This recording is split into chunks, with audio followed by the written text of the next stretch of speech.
Yang saya baca tentang buku ini nih sangat bagus sekali. Untuk pertama kali kita perkenalan diri terhadap seseorang, terus habis itu dengan cara gimana kita berbicara. Seorang istri ini meminta kepada suami, berikan saya 6 list atau 6 kritikan kepada saya supaya saya dapat memperbaikinya lagi ke depannya. Dimana menariknya atau kerennya dari buku ini adalah dia tidak hanya menceritakan tentang teorinya aja, tapi juga sudah masuk ke ranah praktek dan implementasi. Buatlah orang tersebut menjadi bagian terpenting dalam diri kita. Jadi orang lain itu akan lebih suka karena dia menjadi bagian lebih penting dari diri kita. Baik, sebelum kita mulai acara Uncuni Barkadijaya, sebelumnya kita perkenalkan rekan-rekan saya pada hari ini. Persilakan. Saya Kevin, di sebelah kanan saya Wise. Halo, saya Taufik. Halo, saya Erwin. Nah, di bagian kedua ini untuk chapter 3 dan 4, kira-kira nih apa yang dapat dipelajari dari teman-teman? Oke, Mas Taufik, ya, bisa memberikan gambarannya? Ya, kalau dari saya ngelihat bahwa sebenarnya chapter ketiga ini kan lebih banyak membahas tentang cara ya. Kalau tadi satu, bagaimana kita menjadi orang lain dalam arti point of view orang lain kalau ada masalah. Kemudian kedua, menjadi pribadi yang menyenangkan. Ketiga ini cara. Keempat nanti mungkin lebih ke gaya bahasa. Nah, saya akan ambil sebuah kasus. Di sini diceritakan bahwa hindarilah mengatakan bahwa Anda salah ketika memang ada orang lain melakukan kesalahan. Salah satu contohnya adalah ada seorang bos di sebuah perusahaan gitu ya, melihat ada anak buahnya merokok. Padahal di tempat tersebut ada tulisan terpampang jelas dilarang merokok. Lalu apa yang dilakukan oleh leader tersebut? Dia tidak langsung mengkonfrontasi anak buahnya dengan mengatakan bahwa, "Hey, Anda salah. Ini bukan tempat untuk merokok. Pergilah ke tempat lain dan sebagainya." Tapi yang dilakukan leader tersebut adalah dia malah memberikan rokok ke anak buahnya tersebut sambil mengatakan hal seperti ini. Saya tidak ada masalah dengan Anda merokok, tapi kalau bisa next-nya merokoknya di luar ya. Nah, di sini ada sedikit perbedaan. Ada dua perbedaan. Pertama, bisa aja leader tersebut langsung mengkonfrontasi anak buahnya. Apa efeknya? Efeknya akan memberikan rasa takut dan memang mungkin ada rasa jera. Tapi di kemudian hari, rasa jera itu hanya akan timbul ketika ada bosnya di perusahaan tersebut. Ketika bosnya sedang pergi, mungkin dia nggak akan patuh lagi dengan peraturan. Tapi lain hal dengan ketika leader tadi menegur dengan cara lemah lembut. Artinya, dia akan berpikir bahwa, oh iya, saya salah ya. Kemudian setelah itu, ada atau tidak adanya leader di perusahaan tersebut, maka dia tetap akan patuh sama peraturannya.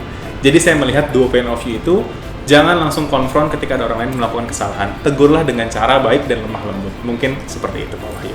Terima kasih, Kak Taufik. Bagus sekali. Mungkin Kak Kevin, ya.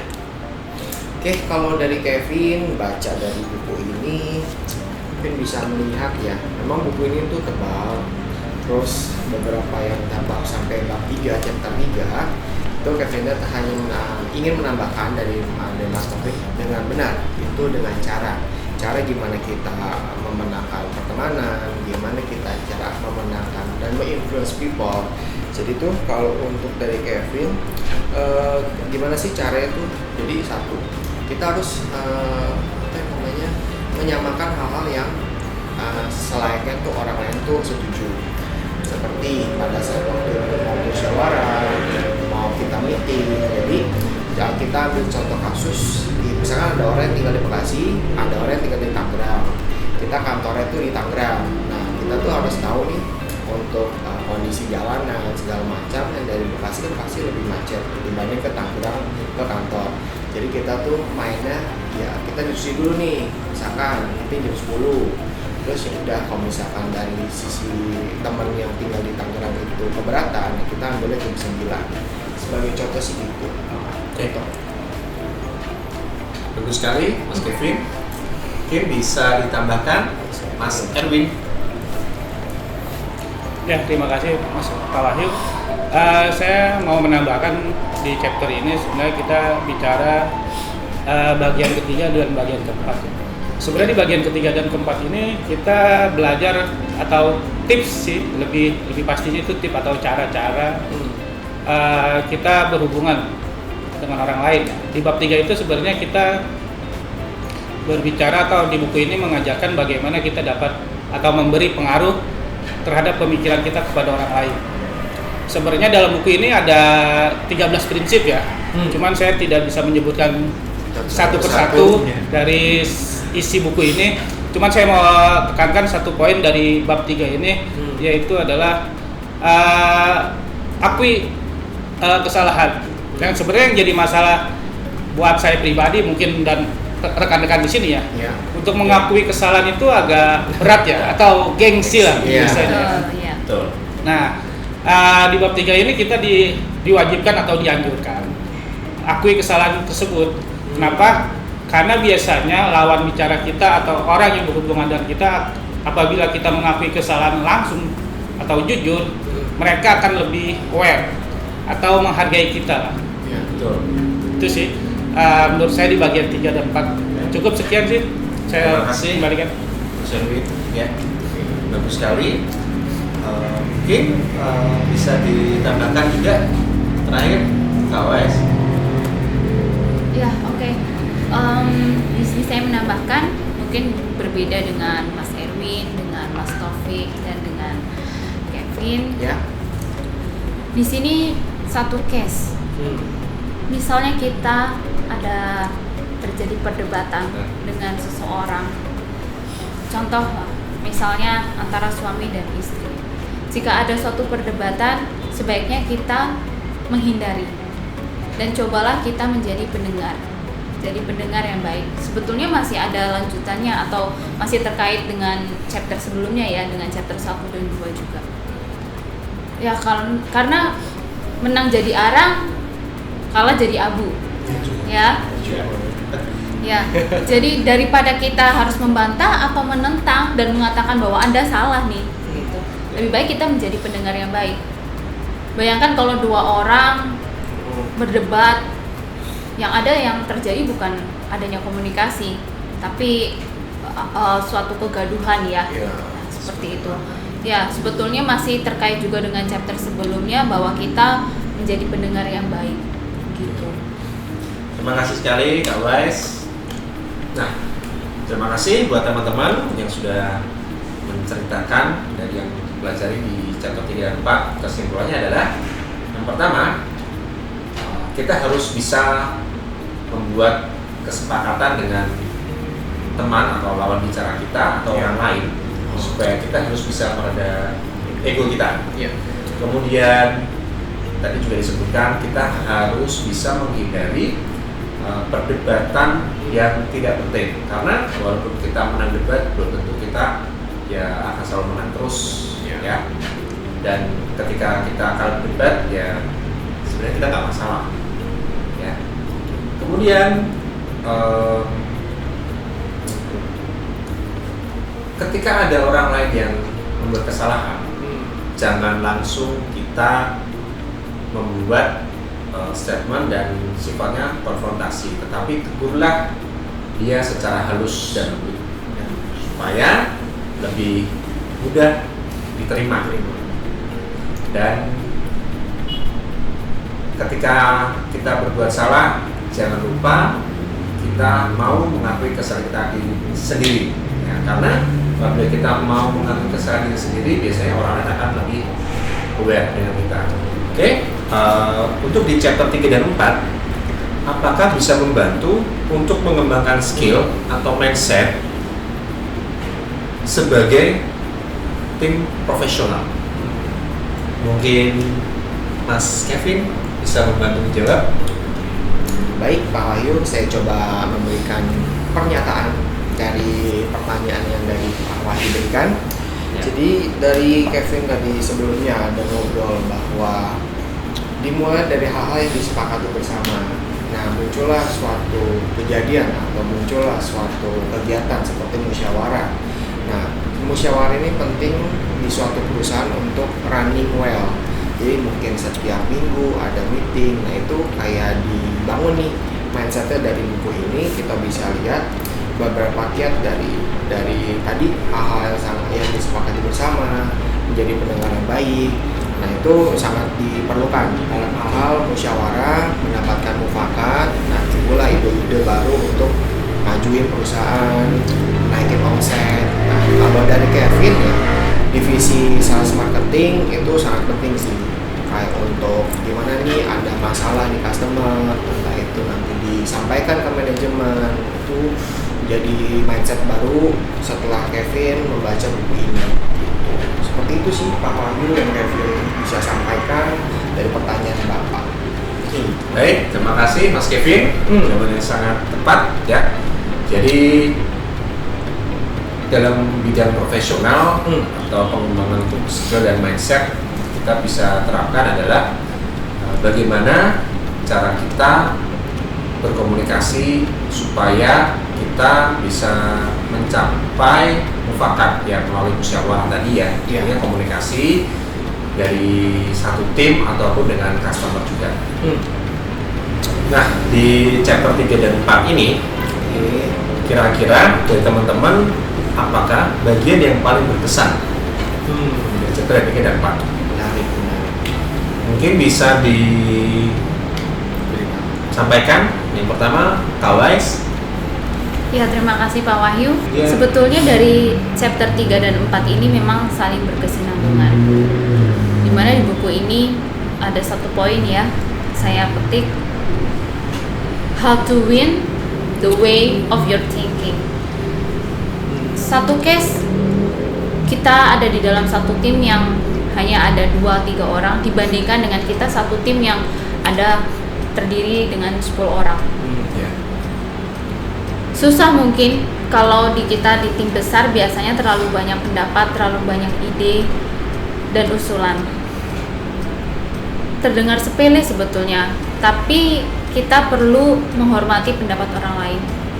Kita perlu menghargai, mendengarkan pendapat orang lain, ide, usulan. Yang terpenting kita beri apresiasi sekecil apapun itu ide. Gitu. Oke, mungkin Pak Taufik bisa ikut menambahkan? Ya, mungkin saya sedikit menambahkan Pak. Saya sepakat dengan pendapat sebelumnya, dan memang kalau saya boleh mengambil atau mengutip sebuah ide dari buku ini, itu ada membahas tentang challenge atau tantangan. Nah, di mana saya dulu pernah mendapatkan sebuah nasihat gitu ya Pak. Saya pernah mendapat sebuah nasihat, saya di sana dikatakan bahwa gimana sih caranya Kiat menjadi orang sukses? Saya tadi berpikir, oh ya jelas, berusaha dan berdoa. Tapi ternyata cuma satu kuncinya, motivasi. Nah, tantangan itu melahirkan sebuah motivasi. Ternyata orang mau berusaha, orang mau bekerja keras, itu awalnya dasarnya adalah dari motivasi dulu. Berangkat dari motivasi itu akan mendorong orang untuk mau berusaha dan berdoa lebih keras daripada orang lain pada umumnya. Nah, di sini tantangan tadi sebenarnya itu menciptakan cita-cita dan juga motivasi terhadap seseorang untuk mau berusaha dan berubah menjadi lebih baik lagi. Jadi perlu banget yang namanya setiap orang itu memiliki tantangan atau cita-cita bersama supaya setiap orang itu tidak bisa dikatakan orang yang mati dalam arti orang tidak hidup. Itu adalah orang yang sebenarnya bukan tidak bekerja, tapi orang yang bekerja tidak memiliki cita-cita pun sebenarnya itu juga dengan orang yang tidak hidup. Makanya cita-cita itu sangatlah penting buat kita menjalani kehidupan supaya bisa menjadi ataupun memotivasi kita menjadi ke arah yang lebih baik. Mungkin itu Pak. Mantap sekali. Terima kasih Mas Taufik. Mungkin bisa disambung Kak Kevin. Ya, persilakan. Oke, Pak Taufik, terima kasih untuk kesempatannya. Menambahkan kata-kata dari Mas Taufik yang sangat inspiratif, itu terkesan sepertinya di kata-kata Mas Taufik itu relate ya sama target, pencapaian. Nah, makanya di kuartal 1 sampai 3 itu kita digenjot. Oh iya, itu sebenarnya santai-santai gitu Mas Taufik. bener banget. Relate ya? Iya betul Kak Ois. Jadi untuk ini Kevin sedikit tambahkan, Bu, yang setelah Kevin baca buku ini tuh gimana sih cara semua komentar yang kita lontarkan tuh disetujui sama orang lain. Nah itu yang jadi key point kita. Terus habis itu dengan itu kita tuh bisa membangun reputasi. Jadi misalkan kita ada undang meeting, kita selalu mendapatkan pertanyaan pertama, ayo coba kamu ada ide gak? Nah, kayak begitu tuh kita mendapatkan reputasi yang baik entah itu di perusahaan, entah di keluarga, entah itu di lingkungan pertemanan. Seperti itu sih yang Kevin tangkap, Bapak Wahyu. Baik, terima kasih Kak Kevin. Sama-sama. Keren sekali. Kemudian kita bisa lanjut ke Kak Erwin. Oke, untuk yang berkesan di chapter ini. Ya, terima kasih Pak Wahyu. Di chapter ini sebenarnya yang berkesan itu menurut saya, buat saya pribadi adalah dari bab 3 dan bab 4 itu menurut saya semuanya sangat berkesan. Kenapa? Ya secara pribadi saya, kalau saya melihat apa yang saya lakukan selama ini dengan saya bandingkan dari buku ini masih sangat jauh. Masih ada beberapa hal-hal yang harus saya perbaiki. Setelah membaca buku ini sebenarnya di bab 3 di bab 4 itu saya menjadi nambah secara pengetahuan saya bagaimana cara menghadapi atau berhubungan dengan orang lain. Menurut saya sih itu sih Pak, apa yang berkesan dari buku ini di bagian bab 4, bab 3 dan bab 4 sih. Cukup sekian sih Pak. Terima kasih Mas Erwin, jawabannya keren sekali. Nah, terima kasih buat teman-teman yang sudah menjelaskan terkait bagian yang berkesan di chapter yang keempat. Kesimpulannya adalah yang pertama, kita harus bisa memberikan apresiasi yang tulus, ya, kita berikan sanjungan yang benar-benar tulus kepada orang lain, karena sanjungan tulus itu akan lebih mudah terlihat. Kemudian kita juga harus mempunyai tantangan atau challenge supaya memberikan motivasi terhadap diri kita. Manusia atau orang bukan hanya asal bekerja, tetapi dia harus punya cita-cita. Itu yang membuat kita menjadi lebih hidup. Kemudian bagaimana cara kita biar lebih disukai oleh orang lain? Bisa dengan memberikan ide-ide, kemudian ide kita bisa diterima dan diterapkan, dan orang lain akan lebih menyenangi kita. Nah, yang terakhir adalah dari sekian banyak tips dan triks dari buku ini, tantangannya adalah bagaimana cara kita untuk bisa mengimplementasikan dalam kehidupan kita sehari-hari. Nah, kita kan sudah membahas ya teman-teman dari buku dari Carnegie ini. Kalau menurut teman-teman, merekomendasikan nggak untuk orang lain atau sesama? Kak Wes bisa berkomentar mungkin? Oke. Ya, buku ini benar-benar sangat rekomendasi. Bagaimana how to win friends. Jadi di dalam buku ini memang banyak sekali nasihat-nasihat ya. Dan buku ini bisa menggali potensi kita semaksimal mungkin dan bisa kita aplikasikan di kehidupan kita, baik pribadi maupun pekerjaan. Bener ya? Benar banget Kak Wahyu. Penting banget itu. Penting betul Pak Wahyu.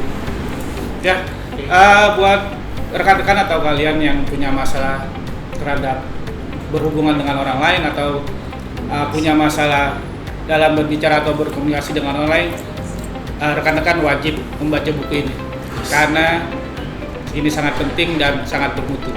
Best buy. 2022. Terima kasih sudah bersama dengan Book Journey Batra Dijaya. Jangan lupa tekan like, comment, dan subscribe, dan ikutin terus konten sharing self development bersama Batra Dijaya. Sampai jumpa. Apa?